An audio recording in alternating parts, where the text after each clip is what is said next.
Hi, it's Del from Inkie Quill, and I have got a process video for this Mixed Media Monday. Now, what I've already done off camera is I did use some clear gesso on the right hand side of that page just to do that off camera because it takes a little while to dry. Now I'm using this stencil that was from the August hip kit, I want to say, and just using some modelling paste in it. Someone asked me the other day where you can get modelling paste from, and I get mine just from my local art shop, which is called Eckersley's, but I have been lucky in the past and been able to pick some up at a cheapy $2 shop, so keep your eyes peeled there as well.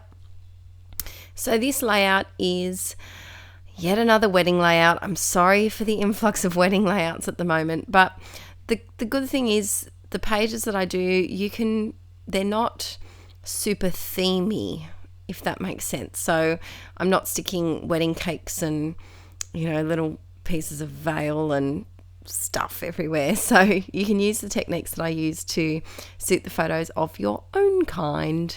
So here using some, I think it's a dilution spray. If you really want to know the colour, let me know and I can find out. Using the packaging smushing technique, where you literally just add water and smush it. It's the easiest, simplest technique that you can use, and great for if you're wanting to get into mixed media. It's a great one to start with. So you can see I was clever this time because I'm sick of warped pages, and so I taped down my page to my desk just to help give it a little bit more structure, I guess you could say, and integrity when I'm adding all of these wet items. So someone the other day was messaged me and asked about they wanted to get started into using some mixed media in their scrapbook pages and wanted to know some tips on what type of things that they should get started with, because there are so many out there and you can get carried away very, very easily. If this is something you'd like to, I'll give you a quick rundown now, but if you'd like a video on getting started with mixed media in scrapbooking, let me know and I'll do a little video. Why are my thumbs downing?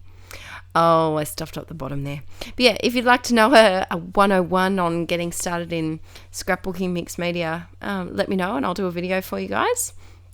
So here's what I think. I think a gesso is a good place to start. You can buy clear or white. So I found white more readily available at the cheap $2 shops. This cardstock is from my stash. It's a beautiful, kind of like a grey blue. It's gorgeous. It's almost the same colour that Aaron's suit was for our wedding. Tangent, sorry. So this layout is really obvious. So I'm just going to ramble for a moment about mixed media. I'm just sticking circles down with hot glue. It's not tricky.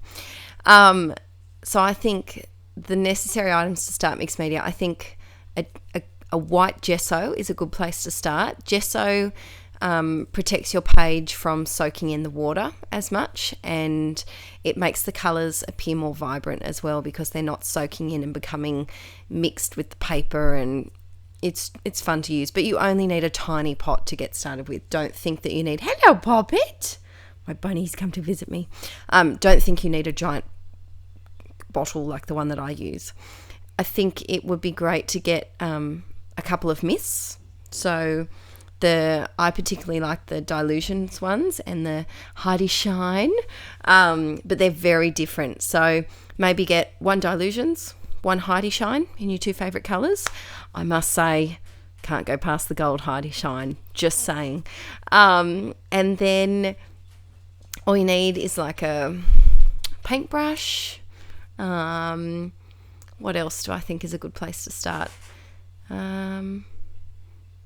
Maybe I know that you can get cheap watercolour sets at the moment, so they're becoming more readily available. So maybe I'd say a mist or two, just a white gesso, and maybe a really basic watercolour set, even just a children's watercolour set that you can pick up in the craft section of your local $2 shop.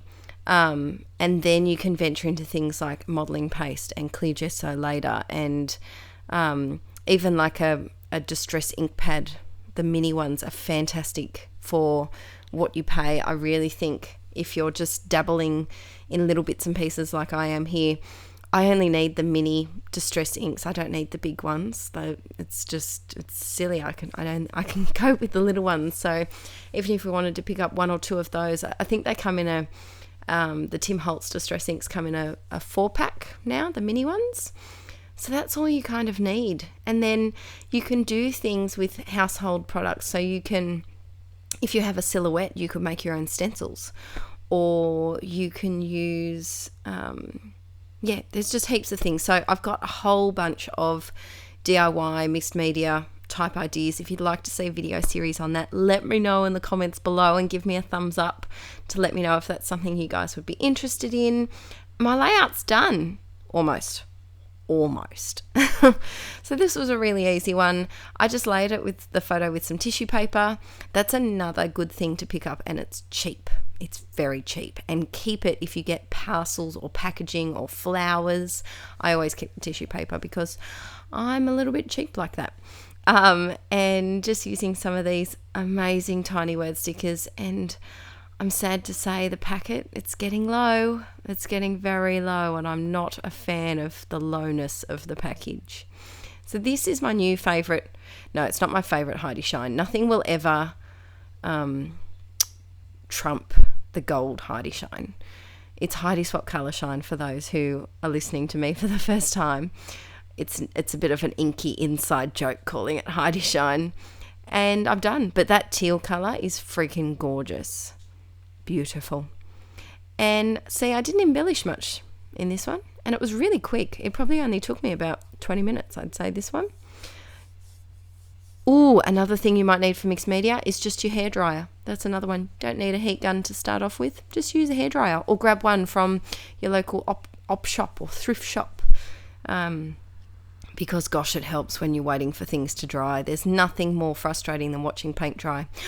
So here's a little bunny cameo. I just wanted to show you the bunnies during the school holidays were like my guard dogs.